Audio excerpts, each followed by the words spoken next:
Bismillahirrahmanirrahim. Assalamualaikum warahmatullahi wabarakatuh. Perkenalkan, kami dari kelompok 1 nomor urut 4. Kami akan mempresentasikan materi makalah kami yang berjudul tentang alat gerak aktif. Sebelum itu kami akan memperkenalkan diri masing-masing. Baiklah, saya atas nama Aidil Fitri. Saya atas nama Mutmainnah. Saya atas nama Itar Madani. Dan saya atas nama Firsan Apabila Muksita. Dan adapun teman kami yang belum sempat hadir yaitu Dery Catur Anugrah dan Muhammad Alfari Saputra. Baiklah, sebelum teman-teman menyimak video presentasi kami, jangan lupa like, Comment, and subscribe. Alat gerak aktif manusia berupa otot. Menurut Davis 2010, otot adalah berkas serat yang sebagian besar melekat dan menarik tulang. Dengan cara ini, otot dapat menggerakkan tubuh. Dalam tubuh manusia terdapat 3 jenis otot, yaitu otot polos, otot lurik, dan otot jantung. 1. Macam-macam otot. Nah, berdasarkan bentuk morfologis, sistem kerja, dan lokasinya dalam tubuh, otot dapat dibedakan menjadi 3, yaitu otot lurik, otot jantung, dan otot polos. Nah, perhatikan struktur ketiga jenis otot tersebut pada gambar berikut. A. Otot lurik atau otot rangka atau otot serat lintang. Nah, otot lurik disebut juga otot sadar karena bekerjanya dikendalikan oleh kehendak kita. Otot lurik disusun dari miofibril berintik banyak, intinya terletak di tepi sel, berwarna gelap dan terang, tersusun teratur serta tanpa bergaris. Otot lurik mempunyai kontraksi cepat, tidak teratur, dan mudah lelah. Otot lurik meletak pada rangka dan berfungsi menggerakkan rangka. Otot lurik dapat bergerak karena rangsang berupa panas, dingin listrik, dan rangsang kimia. B. Otot jantung atau miokardium. Nah, otot mempunyai ciri seperti otot lurik, tetapi berinti 1 atau 2 dan terletak di tengah sel. Selain otot jantung, bercabang-cabang menghubungkan sel satu dengan sel lainnya. Cabang dari otot jantung disebut anastomosis. C. Otot polos. Nah, sel otot polos berbentuk seperti gelombang, berinti 1 dan intinya terletak di tengah sel. Kontraksinya lambat dan tidak mudah lelah. Hal ini disebabkan karena kerja otot polos tidak dipengaruhi oleh kehendak otot polos terdapat pada dinding organ-organ bagian dalam. 2. Mekanisme gerak otot. Nah, secara mikroskopis, otot lurik tersusun dari miofibril dengan garis-garis gelap dan terang. Jadi, setiap miofibril tersusun dari sarkomer yang dibatasi 2 garis set. Nah, sarkomer adalah unit otot yang dibatasi oleh garis gelap dan terang. Sarkomer mengandung filamen protein tebal atau miosin dan tipis atau aktin yang saling bertumpu tindih. Pita A adalah daerah gelap yang mengandung aktin dan miosin. Zona H adalah bagian pita A yang hanya mengandung miosin di bagian tengah. Pita 1 adalah daerah ujung sarkomer yang terdapat daerah terang dan hanya mengandung aktin. Ketika otot berkontraksi, aktin dan miosin bertautan serta saling menggelincir. Akibatnya, zona H dan pita 1 memendek sehingga sarkomer juga memendek. Mekanisme kerja otot dapat dijelaskan sebagai berikut. Jika otot mendapatkan rangsang asetikolin, dalam otot akan membebaskan ion kalsium yang merangsang pembentukan aktomiosin sehingga mengakibatkan otot berkontraksi. Apabila sudah tidak ada rangsang, ion kalsium akan reabsorpsi. Akibatnya, kontraksi ion kalsium berkurang dan ikatan antar aktin dan miosin terlepas. Dengan demikian sarkomer akan memanjang dan otot dalam keadaan relaksasi. Perhatikan gambar berikut. Saat berkontraksi, otot membutuhkan energi dan oksigen. Fase kontraksi disebut juga fase anaerob. Karena energi diperoleh dari uraian ATP dan kreatin fosfat yang berlangsung secara aerob. Dalam fase tersebut berlangsung suatu mekanisme proses kimia. Oleh karena itu, dalam mempelajari ilmu biologi tidak terlepas dari ilmu kimia. Adapun proses kimia tersebut dapat ditulis sebagai berikut. Kreatin fosfat plus ADP sama dengan kreatin plus ATP. ATP sama dengan ADP plus energi. ADP sama dengan AMP plus energi. Fase relaksasi disebut juga fase aerob karena energi dihasilkan dari hasil pemecahan glikogen yang berlangsung secara aerob. Prosesnya adalah glikogen dipecah menjadi laktasidogen dengan diubah menjadi glukosa dan asam laktat. Glukosa akan dioksida sehingga menghasilkan energi serta melepaskan CO2 dan H2O. Adapun asam laktat merupakan hasil samping dari penguraian laktasidogen. Penimbuhan asam laktat dalam otot secara berlebihan mengakibatkan kelelahan otot. 3. Sifat gerak otot dan jenis-jenis otot. Berdasarkan sifat gerak, otot dibedakan menjadi otot sinergis dan otot antagonis.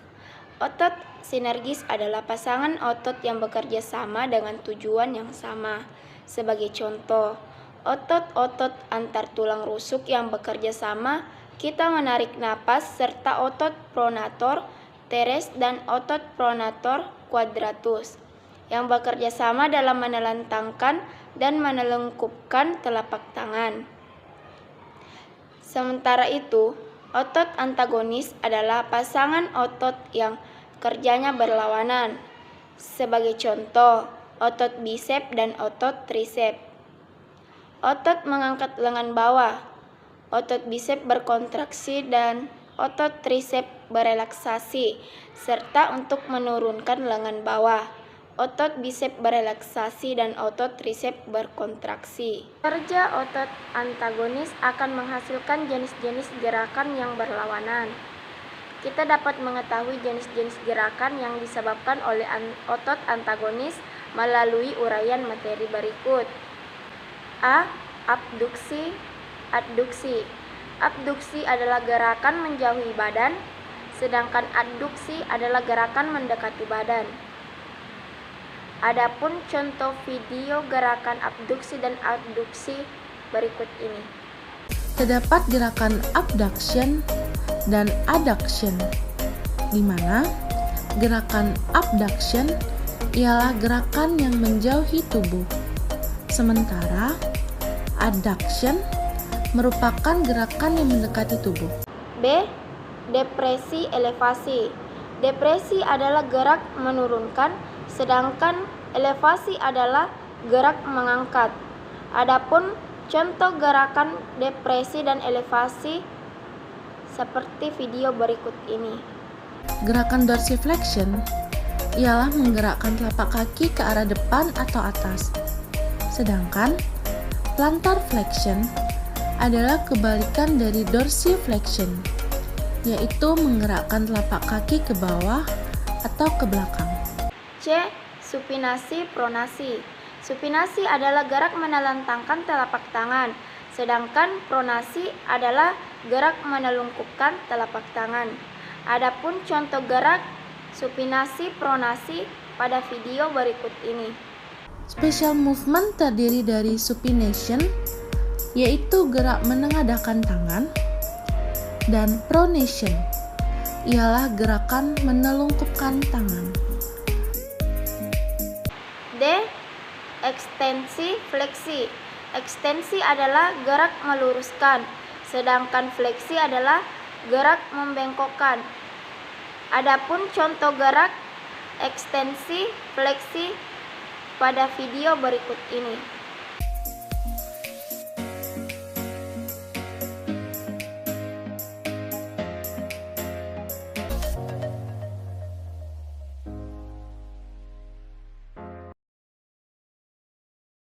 B. Kelainan dan teknologi yang berhubungan dengan sistem gerak. Sistem gerak dapat mengalami kelainan baik berupa gangguan maupun penyakit. sehingga dapat mengganggu mekanisme gerak. Kelainan pada sistem gerak dapat menyerang tulang, persendian, dan otot. Kelainan atau gangguan yang berhubungan dengan otot antara lain tetanus, atrofi otot, kram atau kejang, hipertrofi otot, kaku leher stiff, distrofi otot, dan hernia abdominal. Adapun kelainan atau gangguan yang berhubungan dengan tulang penyusun rangka antara lain rakitis, nekrosis, skoliosis, kifosis, lordosis, dan osteoporosis. Bagian persendian pun dapat mengalami gangguan, misalnya dislokasi, terkilir, ankilosis, nekrosis, dan arteris. Penyakit atau gangguan tersebut dapat mengakibatkan kelainan struktur dan fungsi pada otot, tulang, dan persendian. Sebagai contoh, atrofi otot merupakan penurunan fungsi otot karena otot mengecil atau karena kehilangan kemampuan berkontraksi, misalnya lumpuh.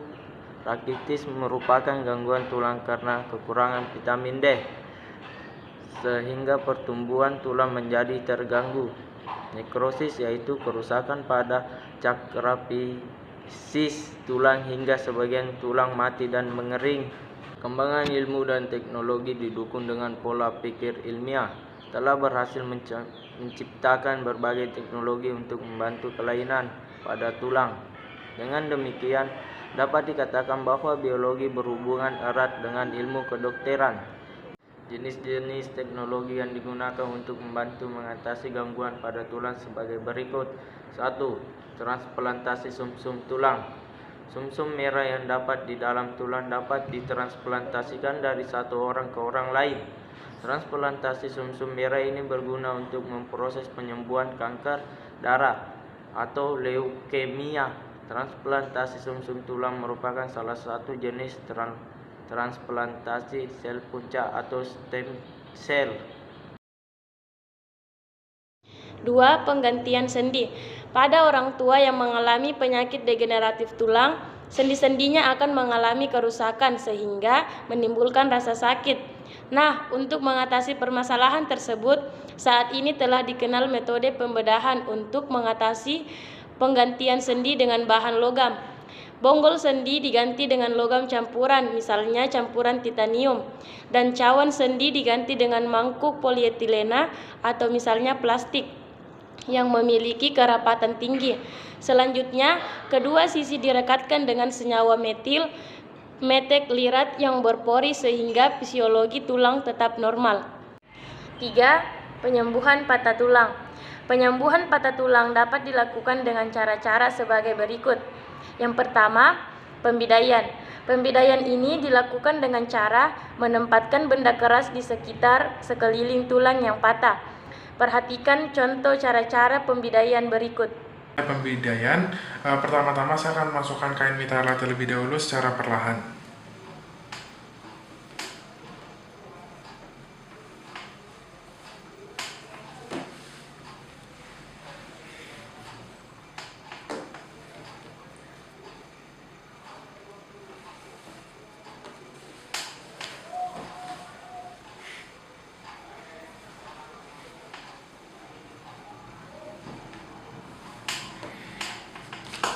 Mitela diletakkan dengan melalui 2 persendian. Setelah itu saya akan memasangkan bidai. Yang pertama bidai yang di bagian bawah terlebih dahulu. Saya akan memasangkan bidai secara perlahan dengan membuat sedikit pergerakan. Maaf ya, Ibu.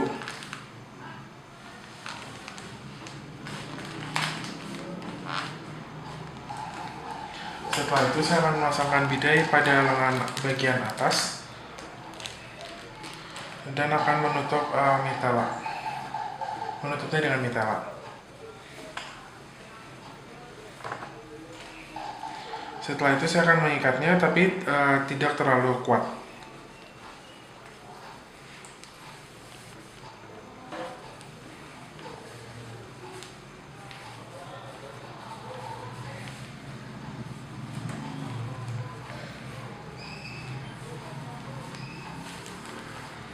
Dan yang terakhir saya akan memperkuat ikatan mitela mulai dari bawah ke atas dan merapikan ikatan mitela.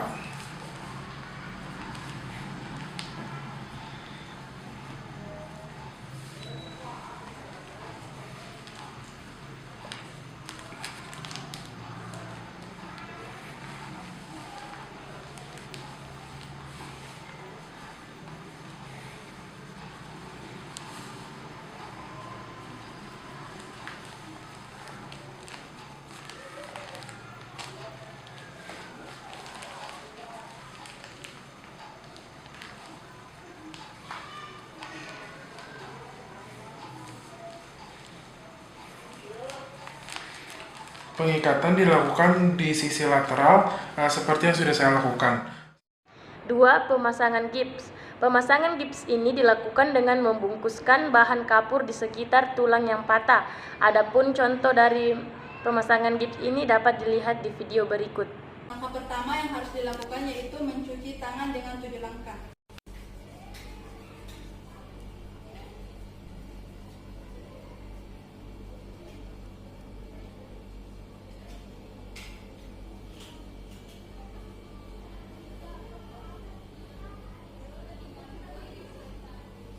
Setelah itu pasang perlak pada daerah yang akan dipasangi gips.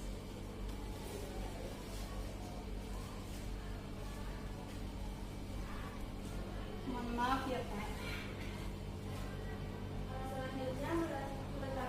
Selanjutnya gunakan handscoon dan mulai membersihkan area genitalia pasien dengan menggunakan kapas yang telah dibaluri dengan deterjen.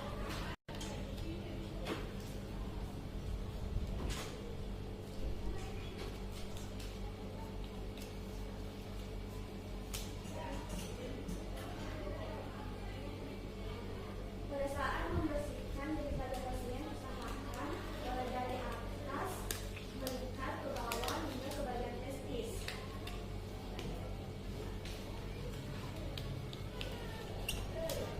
Setelah melakukan pembersihan pada klien, kemudian memasangkan dus steril. Selanjutnya cukur daerah pemasangan gips apabila perlu.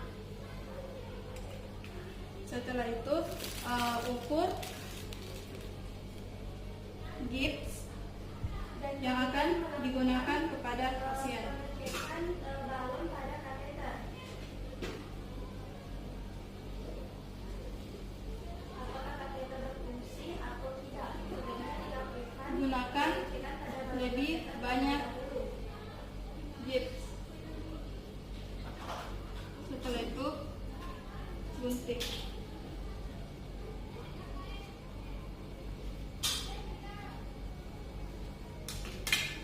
Selanjutnya rendam pemasangan kateter. Apabila selang kateter telah berfungsi dengan baik, pemasangan kateter bisa dilakukan rendam gips yang akan digunakan. mempermudah selang kateter masuk kepada organ genitalia. Letakkan jari pada punggung kanan.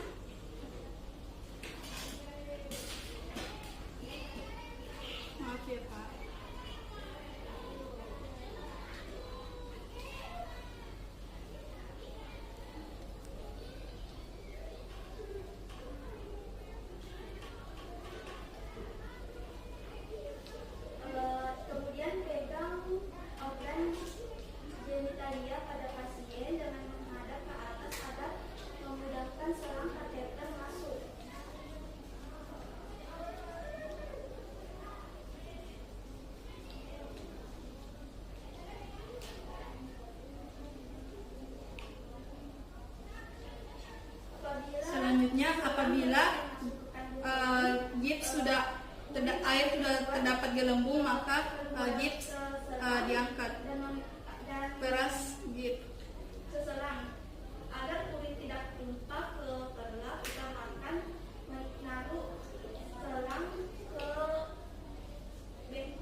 Selanjutnya, pasang kasa gulung untuk menutupi bahan gips.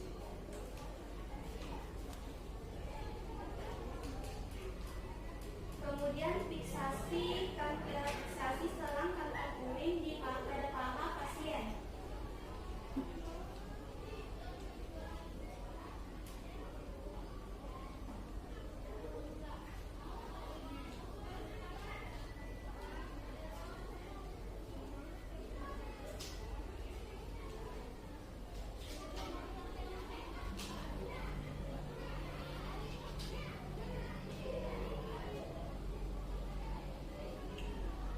Penggunaan fiksasi ini agar urinde Selanjutnya, bergerak dari tempatnya. gunakan perban elastis. Dan selanjutnya, urinde bisa digantung di samping belakang pasien. Setelah itu, bereskan alat.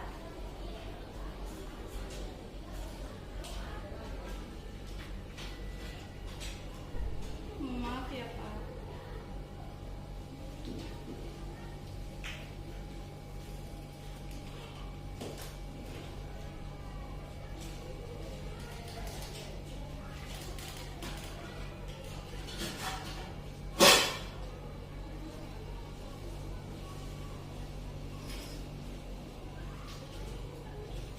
Dan lakukan dan Apabila selesai fiksasi daerah dan tanyakan untuk agar perban tidak pasien merasakan terbuka. nyeri atau tidak. Itulah pemasangan kateter yang dapat saya sampaikan. Terima kasih.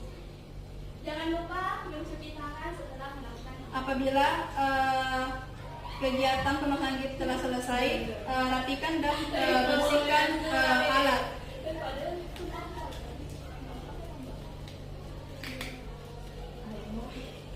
3. Pembedahan internal. Pembedahan internal ini dilakukan dengan cara melakukan pembedahan dan menempatkan batang logam pada tulang yang patah. Demikianlah video presentasi dari kelompok kami. Kurang lebihnya mohon dimaafkan. Wabillahi taufiq wal hidayah. Wassalamualaikum warahmatullahi wabarakatuh.